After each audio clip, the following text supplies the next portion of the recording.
This week for dinner, we're having chicken ziti, organic chicken ziti.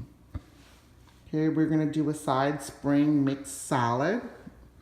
And then this is going to be in our ziti. We're gonna have spinach, mushrooms.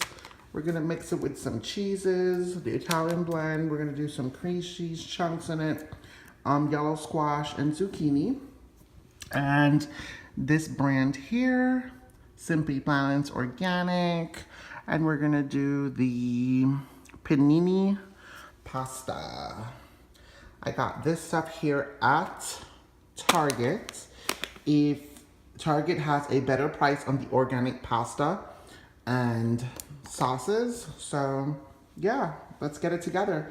This meal should take approximately 1 hour to cook, with cooking it 30 minutes in the oven. Okay? 30 minutes. And then I'm gonna do my mise en place to have it done and everything cut up already. So all I have to do then is just cook this in the pot and you'll see the process. And I'll have this already cut up for us. All right? Thanks for watching Prestige Organic. Salad is done. And everything is getting ready to start cooking. So the water is boiling on both pots because we're doing 2 different zitis, baked zitis. Once you bring it to a boil and add water, you add your noodles in.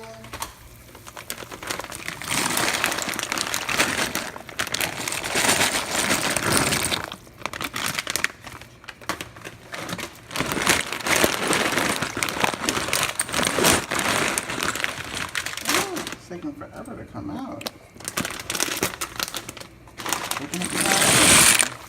There we go.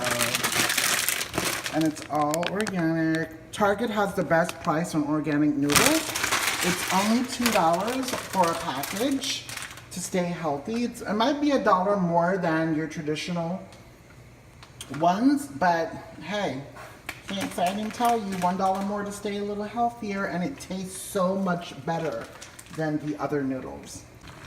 So as you can see, the water is evaporating because the water is absorbed in the noodles. So this is almost cooked. Another 5 minutes. I did not put the cover over because I don't want my noodles to be soggy. You never boil pasta with a covered pot because you don't want it to be too soggy. As you can see, I am stirring it in. The oil that I use could be any organic oil you like. I like to use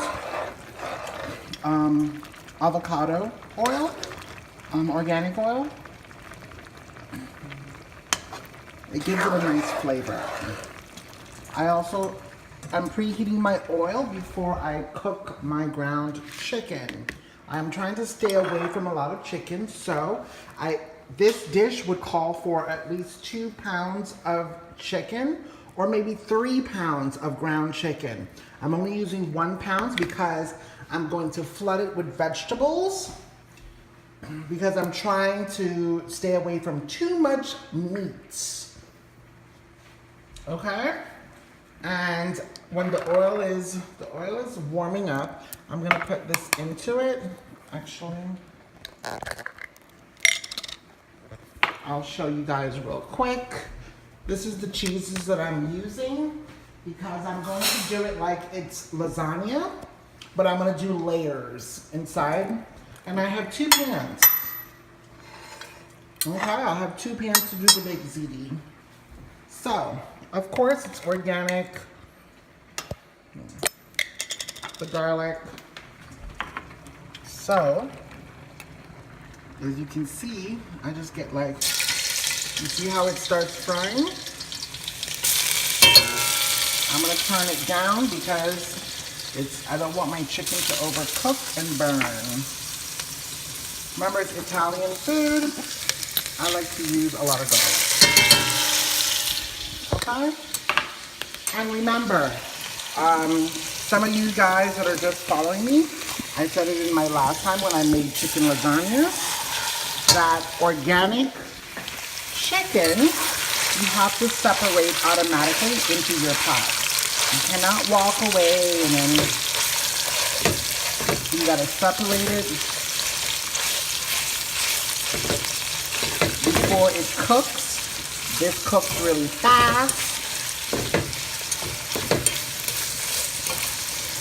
So I use a fork because I'm trying to separate the particles to get my ground chicken, to get it looking like some people will do ground beef. You can use ground beef. I don't eat beef, neither does no one in my house eat beef. One day I'm gonna do pork. Haven't gotten the courage to do pork yet,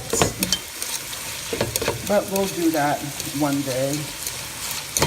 Of course, anybody who knows me, I don't eat pork. I am a iffy pork eater if I do tend to eat pork. But I'm a moody pork eater. So as you see, I am separating it.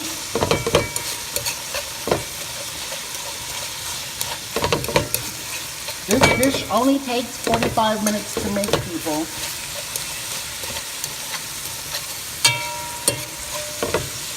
Oh, this one is nice. I've got a good separation. And you notice how I'm holding it here at the bottom? I'm holding it here so I can separate the chicken to get the pieces. That's how I hold my fork.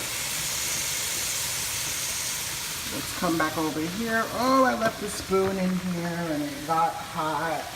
Remember, everything is hot. Oh, the noodle ran away. So this is done. All of this is done. All of that is done. Coming back over here. As you can see, it's not all the way, but this is majority of the chicken. As you can see, it's separated.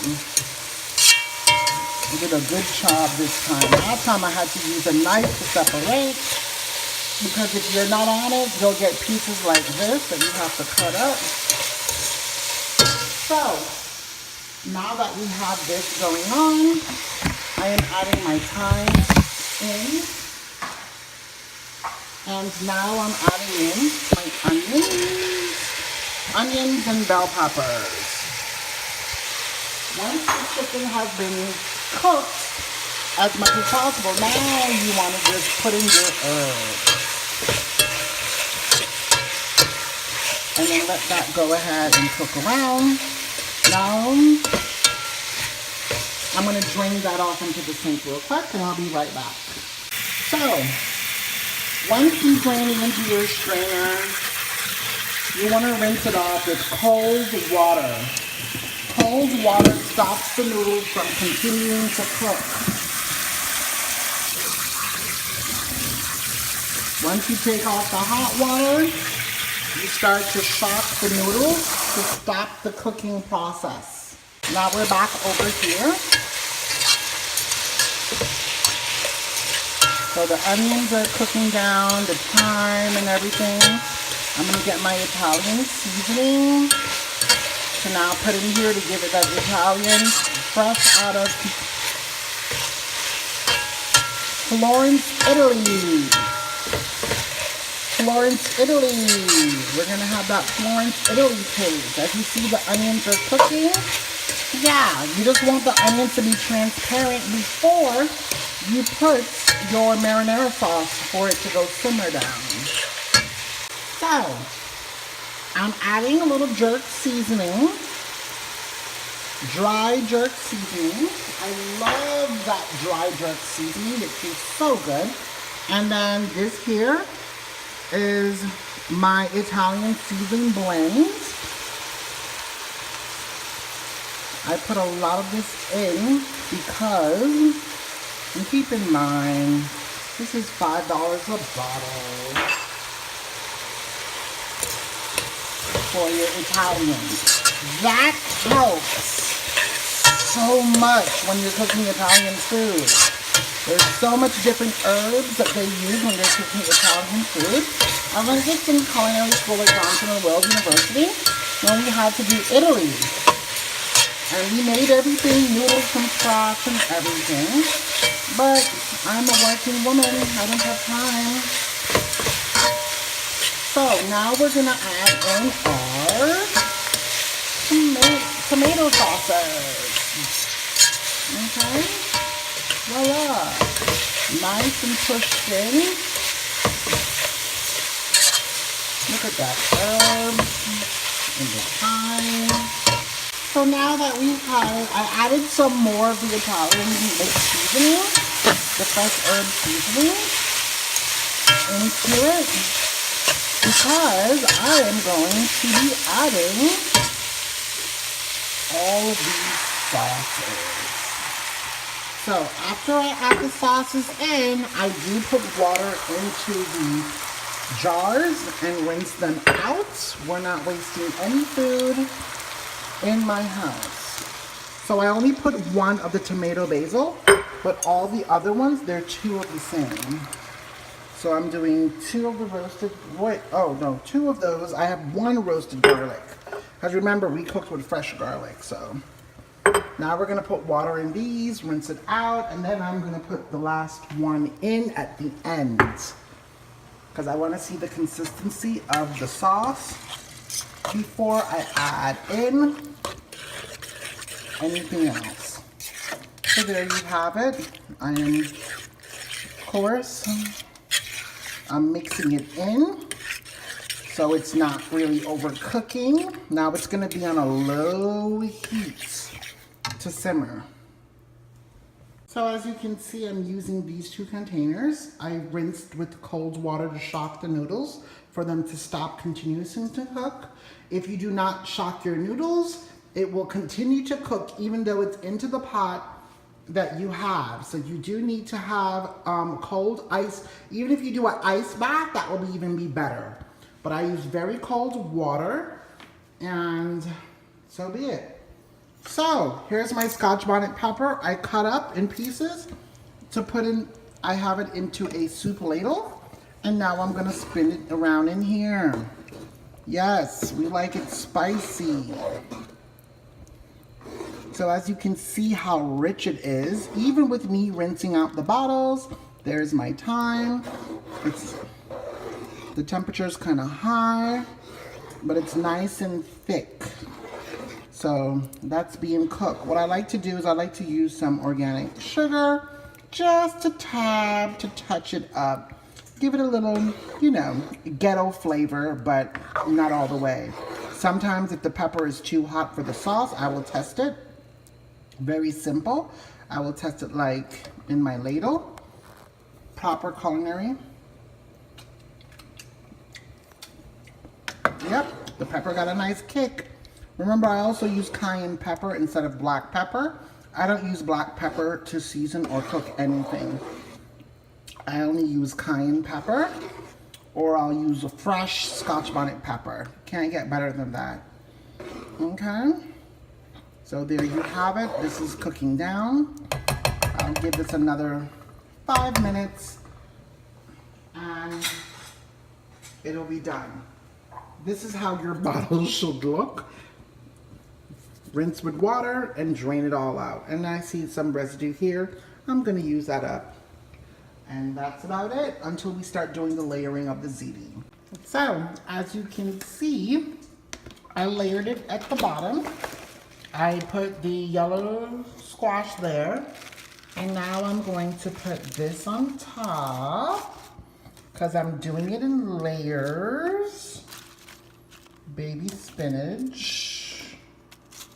And then I'm going to add the cheese on top of this, like that. So it's almost like making a lasagna.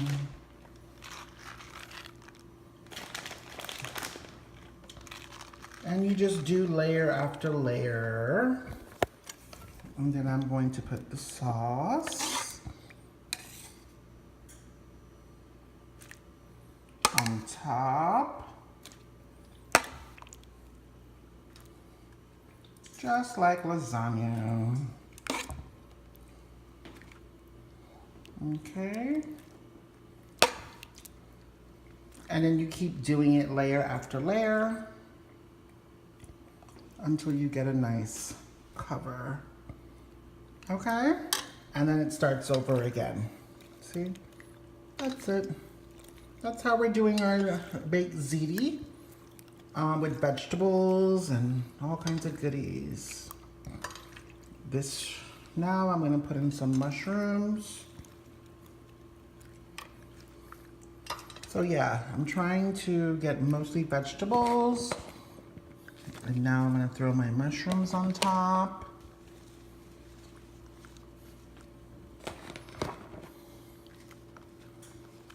Let's see.